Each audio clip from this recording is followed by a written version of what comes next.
First look at newly released body camera video showing police responding to the home of actor Gene Hackman. All going there. We ran around the whole property. It's huge. The morning began like countless others for the investigators.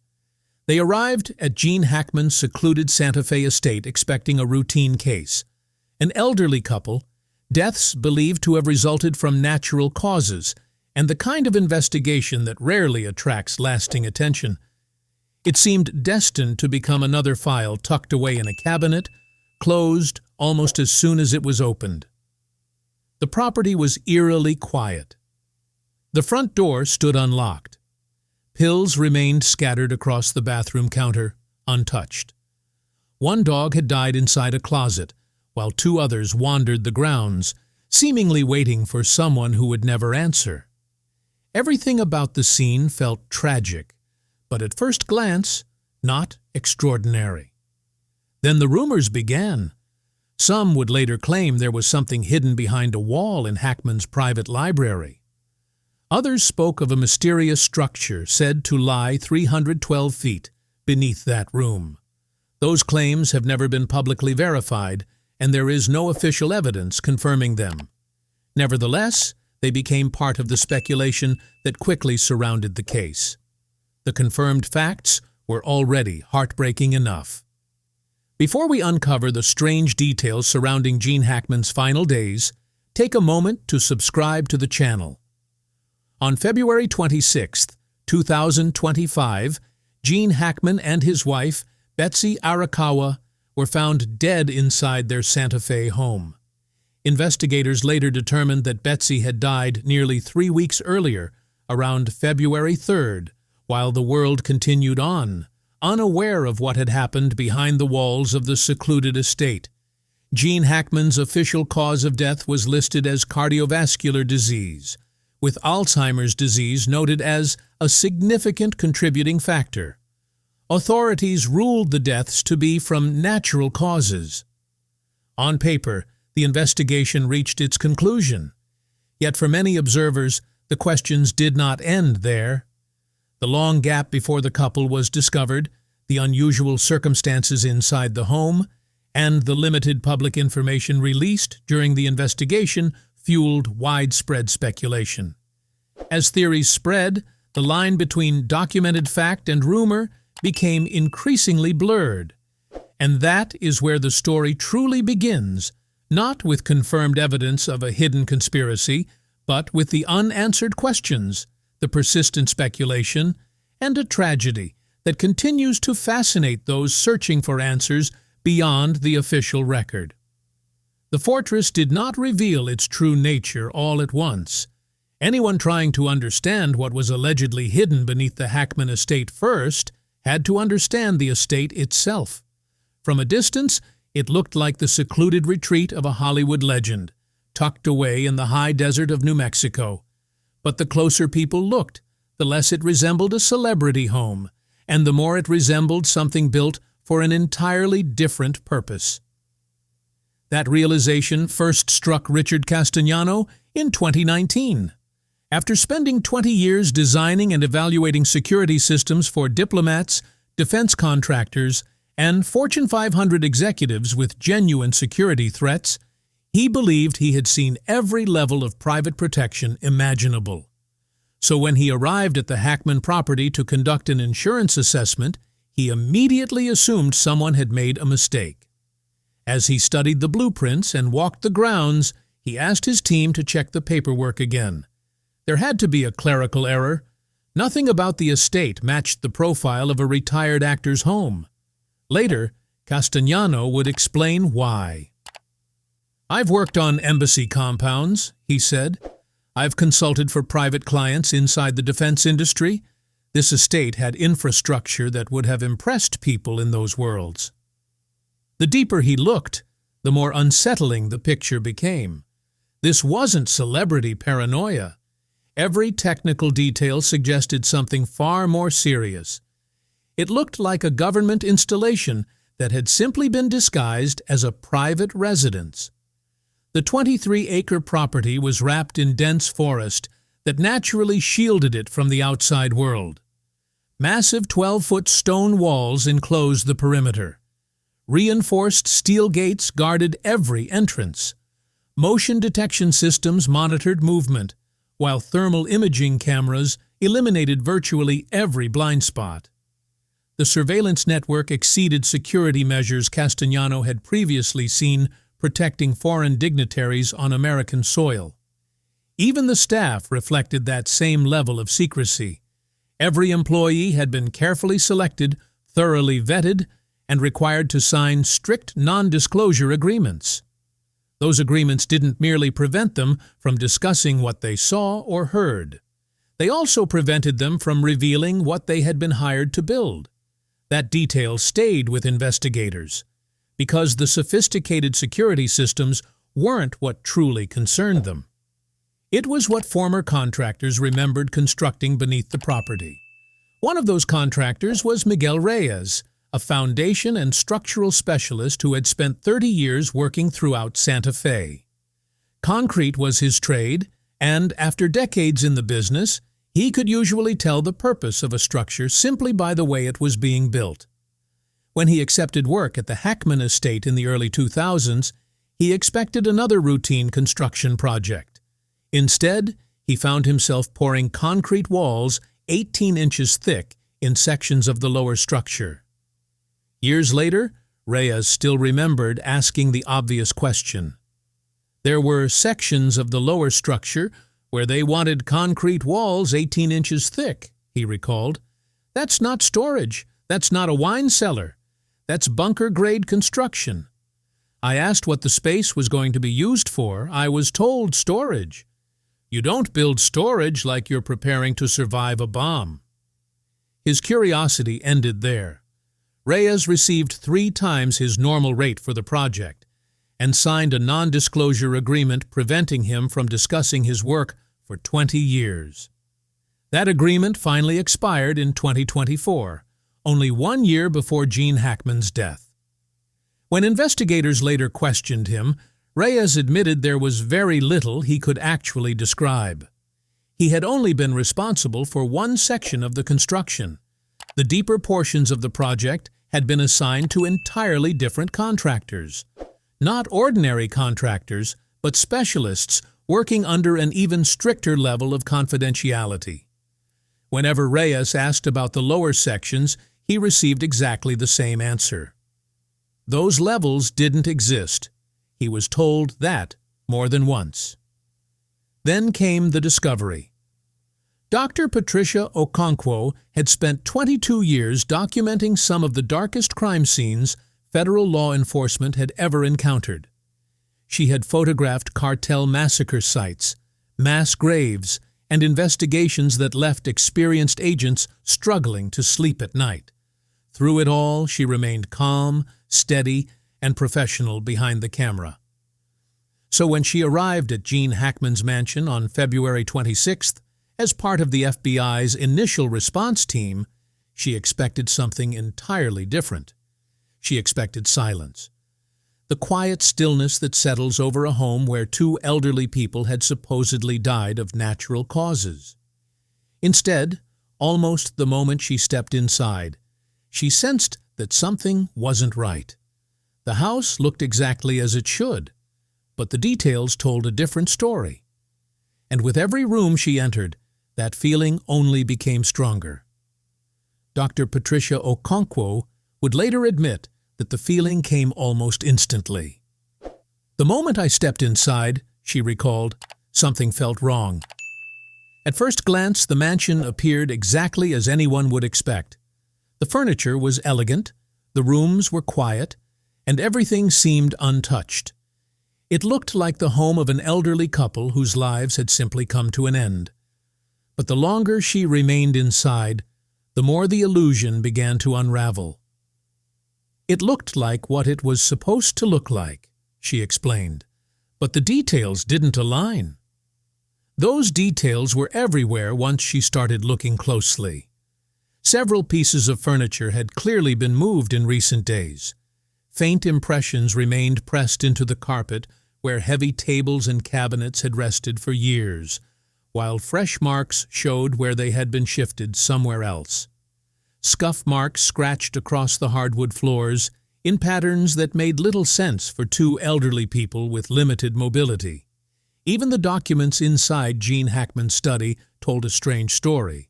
Papers appeared to have been carefully sorted through, only to be hurriedly placed back in roughly the same order. As the evidence accumulated, only two explanations seemed possible. Someone had entered the house and conducted a slow, methodical search, examining one room after another. Or Gene Hackman himself, during his final weeks, had been deliberately moving things, making certain that whatever he wanted investigators to discover would eventually be found, while ensuring that whatever he wanted hidden remained exactly where he intended. Neither possibility matched the simple story of two elderly people quietly dying of natural causes. Then everything changed. As part of standard forensic procedure, Dr. Okonkwo entered the library and slowly ran her hands across the polished mahogany paneling, checking for hidden compartments. It wasn't because she expected to find anything unusual. It was because experienced investigators knew that overlooking one hidden space could mean missing the most important evidence in an entire case. That was when she noticed it. One section of the wall, roughly 4 feet wide, sounded different. Instead of the solid, heavy response she expected, it produced a hollow echo. Something was behind it. She examined the panel more closely until her fingers located a seam so perfectly crafted that it disappeared completely from ordinary view. After several moments of searching, she pressed against one small section. The panel shifted. Behind it, a narrow stone passage revealed itself. Ancient steps spiraled downward into complete darkness, their edges worn smooth by countless years of use. A rush of cold, damp air drifted upward from below, carrying a smell that one federal agent would later describe as feeling like opening something sealed for a very long time. Yet one detail immediately stood out. The passage hadn't been left untouched.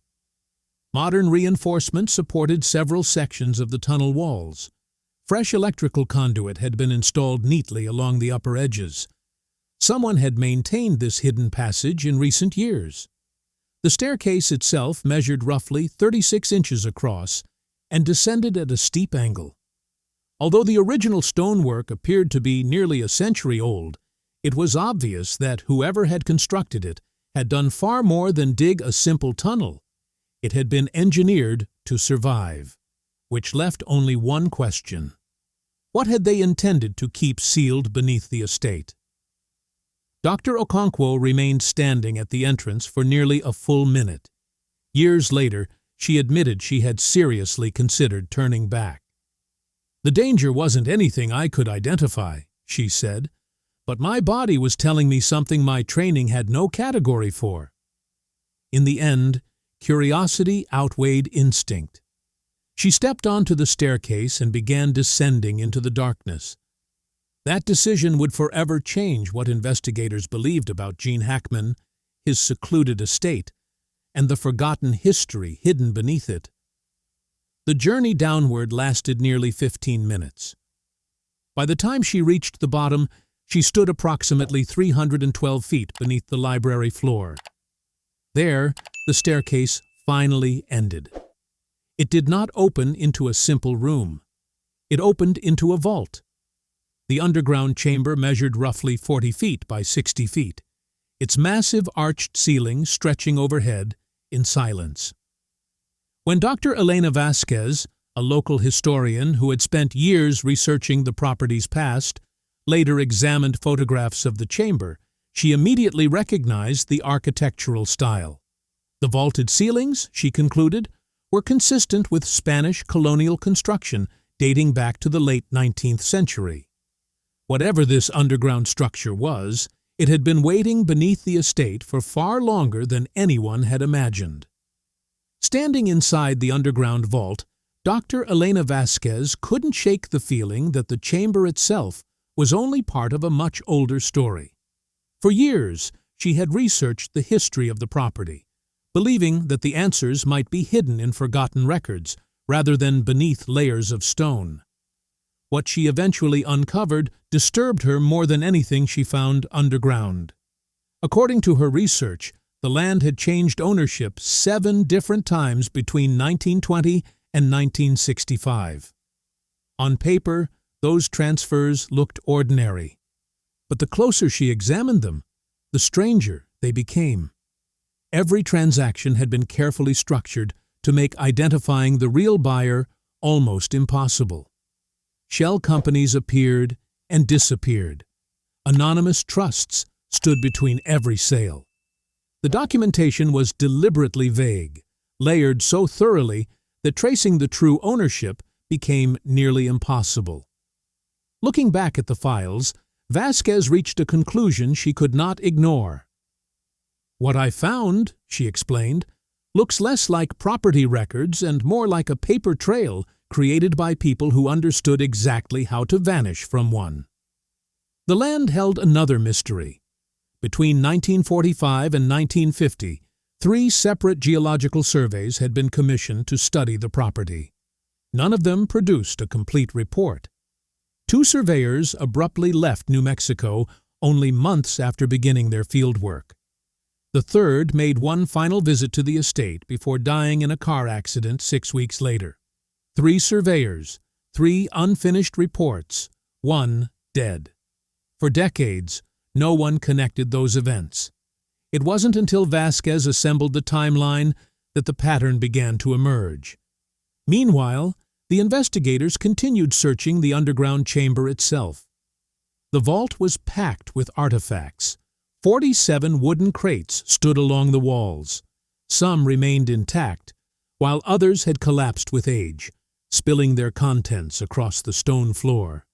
A thick blanket of dust covered nearly everything, layer upon layer, exactly as decades of abandonment would leave it.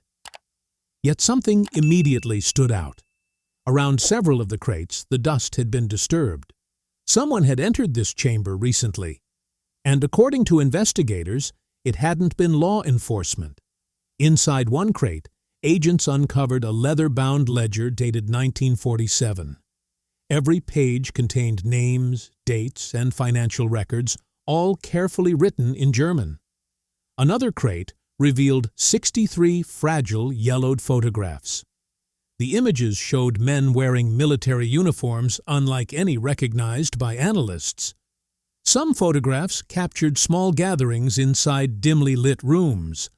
Others showed unfamiliar locations that experts still could not identify. In several images, individual names had been removed with remarkable precision, scratched away so carefully that only empty spaces remained. Then investigators discovered one photograph that brought the examination to a halt. The image appeared to show a group of men standing outside what looked remarkably similar to the entrance of the very tunnel they had just descended. Judging from the clothing and photographic quality, it had likely been taken sometime during the 1940s. But 2 faces were missing. They had not been blurred. They had not been scratched away. They had been physically cut out of the photograph. Gone forever. Someone had made certain those 2 individuals could never be identified. If the crates raised questions, the far wall of the chamber raised even more. As Dr. Patricia Okonkwo slowly swept her flashlight across the stone, she suddenly froze. Her camera slipped from her hands. The wall was covered with markings, hundreds of them. They stretched from floor to ceiling in tightly packed rows, each symbol carved with extraordinary precision. During the initial survey alone, she photographed more than 300 separate markings. By the time she finished, her hands were trembling. In 22 years of documenting crime scenes, she had never experienced anything like it. Later, she tried to explain the feeling. "I couldn't look at them directly for more than 30 seconds at a time," she said. "There was something about the precision, the intention behind them. Those markings made me feel, in a very specific way, like I was seeing something I was not supposed to see." Experts later examined every photograph she had taken. None of them could agree on what they were looking at. Some symbols resembled medieval alchemical notation. Others appeared strikingly similar to technical schematics from a technological era far more advanced than the surrounding architecture. A third group of markings matched neither category, leaving researchers without any accepted explanation. Among those studying the images was astrophysicist Dr. Marcus Webb, who spent 3 weeks carefully analyzing the patterns. Eventually, he offered a cautious observation. Certain configurations are consistent with astronomical charting, he said. If they represent real stellar positions, they would correspond to a date approximately 12,000 years in the past. Then he stopped for a moment, as though weighing the implications of what he was about to say next. Dr. Marcus Webb remained silent for a moment before continuing. Or, he finally said, and this is deeply unsettling, the positions could correspond to approximately 12,000 years in the future. The mathematical relationships are not random. They reflect an understanding of orbital mechanics that would not have been achievable in the 19th century. His words left the room unusually quiet. Over time, researchers developed 3 different theories to explain the mysterious symbols. The first was the simplest. They were nothing more than the work of a wealthy eccentric, an amateur occultist with limitless time and resources who had covered the walls with elaborate designs that meant little beyond personal obsession. The second theory suggested something more deliberate. Perhaps the markings formed an encoded communication system, a message that could only be understood by someone possessing the proper key. But it was the third theory that refused to disappear. According to that idea, the symbols represented knowledge intentionally preserved across generations by a hidden line of custodians, people who believed certain truths about the world were never meant to become public. If that interpretation proved correct, then everything recorded about the Hackman estate was merely the visible surface of a history that stretched much deeper and far further back than anyone had imagined. Yet even those mysterious symbols were not the most unsettling discovery inside the underground vault.